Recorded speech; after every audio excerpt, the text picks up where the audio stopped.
What's up guys, and for today's video, so karon kay adlaw man karon nga Lunes. So syempre tagas-tagas man natong buhok. So need na nato nga magpa-haircut og balik.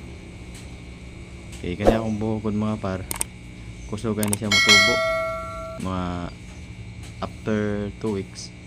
So need na po siya nga magpa-haircut apong balik. So sa una pagyud ko mga par nga dili jud ko ganahan o kanang magpatag-as og buhok. So magpa-haircut jud ko dayon kay kani lagi mo na tamaan na og tag-as og buhok nya ani mo baya kayo ilabi nag karong panahon na nga init kaayo.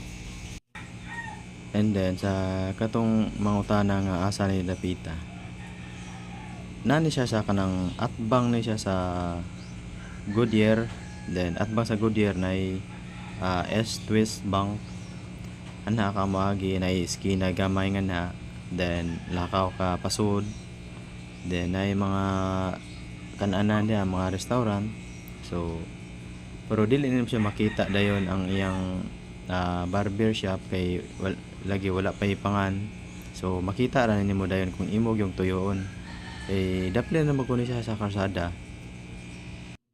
Then maayo sad kayo siya mo haircut mga par.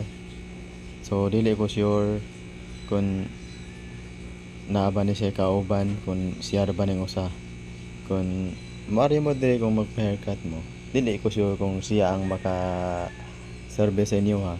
Pero kung siya ang maka service sa inyo ha, maayo siya mo haircut mga par, kay nakuha gyud niya ang akong ganahan nga haircut nga ako ang gipasunod sa iyaha.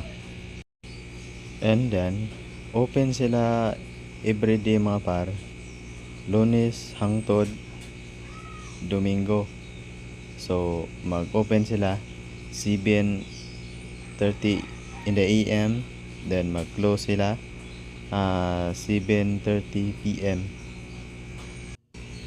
And kay nahuman naman ta, so need na nato nga magbayad. So ang ilang payment dire mga par is 80 pesos. So mao naman gyud na karon gud ang minimum sa mga barber shop dire sa syudad, 80 pesos. So dili ko sure sa probinsya kay wala naman gud ko kasuway og pa-haircut sa probinsya. Sagaran ari na gid ko sa syudad. So mo nang dire ra ko sa syudad nga nakibaw kung tagpila ang pangayo karon sa mga barber shop. And then kay nahuman naman ta, so ato na po nang isulob atong hoodie kay init kayo sa gawas.